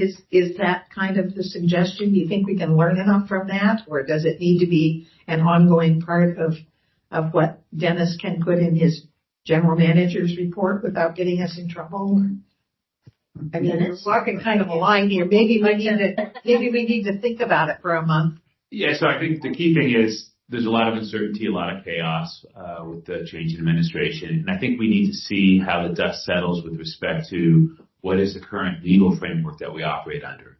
Executive orders change some things, but they don't change other things. These may not be the first executive orders I assure you ever challenge in court. And so that happens every 4 years. And so I think it'll take several months to understand what is the framework that could get us in trouble. But meantime, we'll keep doing our jobs. Sabrina will keep checking. Thanks, Barb. Okay, thank you. Sabrina, I just want to know why you're so fabulous. It's so amazing. Your emotion in that report just demonstrates how you approach this type of work. And I have great respect for that. I love the fact that you guys looked at the 3 different pillars and did such a comprehensive job looking at not only how we do business, our procurement, but employment practices, kind of the inward facing analysis, and then the outward facing social equity practices involving customers in the community. I love the social equity statement, and I just really want to commend you on this work and taking a deep dive and really making a difference, especially with the different bus routes and analysis of how does a fine or a penalty affect someone, and what can we do to kind of lessen that impact. But I just want to take this moment to thank you for the passion, for the professionalism, and for sticking to this in a time that we all know is a little unpredictable. But this is the right thing to do, and I just really want to thank you for this comprehensive work. Thank you. I just want to also acknowledge that, regardless of who you were in this committee, regardless of who you are on this board, regardless of who you are in any position that you have at the district or in any connection that you have with the district, there are vulnerabilities. People looked at themselves. People questioned their own understanding of privilege. People worked really hard to ask difficult questions of themselves and others. We're very, very vulnerable. So I appreciate your comments about me, but really it was everyone really did some hard work. And the committee. Thanks the committee as well. and the district who also worked on this. David. Sabrina, thank you so much. I was, as you were speaking, flashbacks of all the things that our own county went through.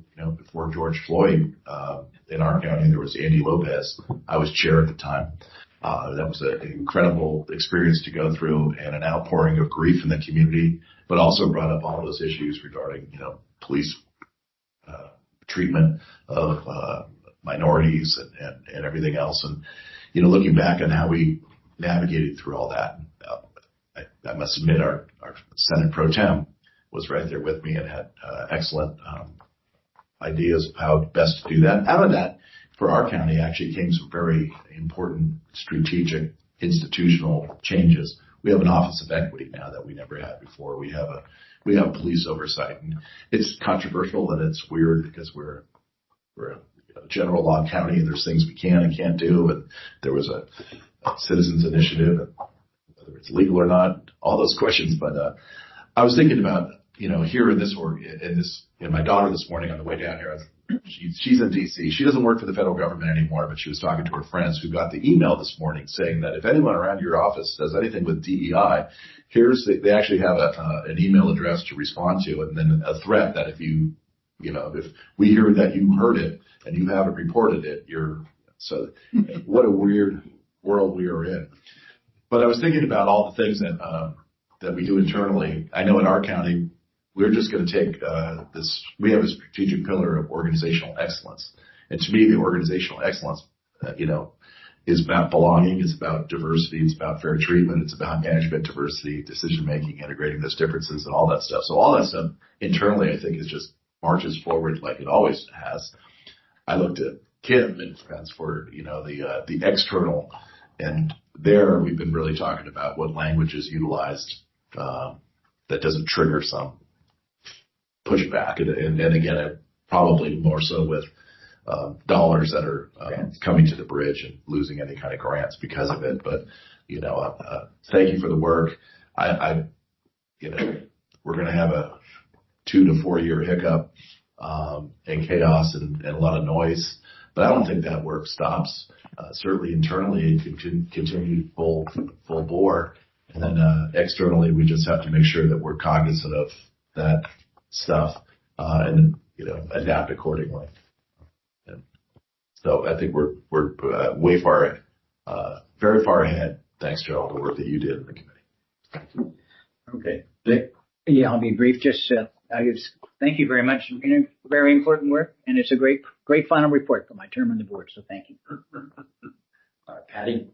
I too will be brief, and thank you so much, Sabrina. From the horrors of what brought this to our awareness, as David mentioned, to the Phoenix, as Dennis mentioned, that came out of those ashes. Thank you so much for that. As a member of the committee too, it goes to Barb's comment. As we started, I was so comforted by all of the work that the district was doing ongoing before it was brought to light. So that was a solace as well. And I know then that it will continue. Just as a personal note, thank you. Thank you, Chris, for working to protect our democracy. I'm feeling guilty that I wasn't with you. Thank you. Stephanie? Yeah, thank you. And Sabrina, I want to thank you also. As you were talking about getting this committee going with Barbara, it brought back memories of similar work that Marin County has done at Sonoma in developing our own Office of Equity and evaluating our own procedures and then outward-facing community procedures. Anyway, a lot has come from that, and I just want to register that we are still very interested in following along, and Dennis and I are going to stay on it here and in Marin County. Thank you for the work. Okay, thank you, everyone. There's no action is needed for this item. Item 11 is unfinished business, which I will turn over to Kim for the closed session that we need to take place. Okay. Thanks, President Cochran. At this time, the board will go into closed session for a conference with legal counsel regarding existing litigation under Government Code 54956.9A. And this is the Dondi versus Golden Gate Bridge District report, and we'll try to keep it short.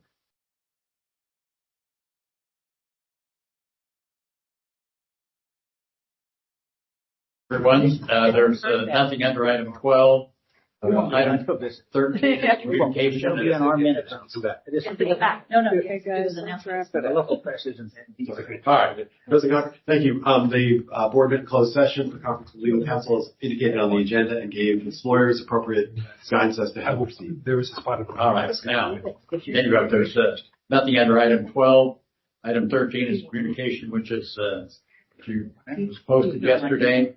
If you contact the district office or district secretary's office for copies of any communication, that takes us to the end of the agenda, and there's no further items on the agendas. So, may I have a motion to adjourn this meeting? So moved. Let's move. All right.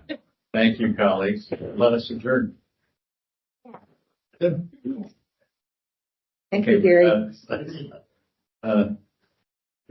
Let us adjourn this meeting with a moment of silence for Joan Murray, music teacher at Apto Middle School and founder of San Francisco Golden Gate Philharmonic Youth Orchestra.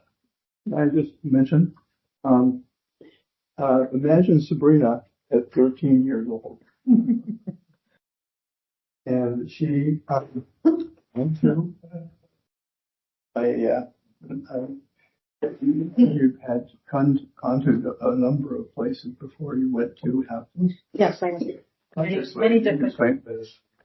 Okay, not sure where you're going, but I grew up in the city, went to public schools, and I went to various schools. I didn't stay at one school for more than a year for various reasons. My family was moving, various other reasons, until I got to what was then called junior high school, and I went to Aptos Junior High for a full 3 years, and it was an amazingly stabilizing experience, and I met some amazing faculty there.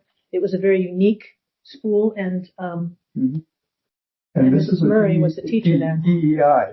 Right. Her teacher in the music was a bright, very capable person who wanted to teach junior high school kids about orchestra. Very best orchestra. Let's just take a moment. Yes. Right. That concludes. So I want to mention one more thing. How do you teach middle school kids anything?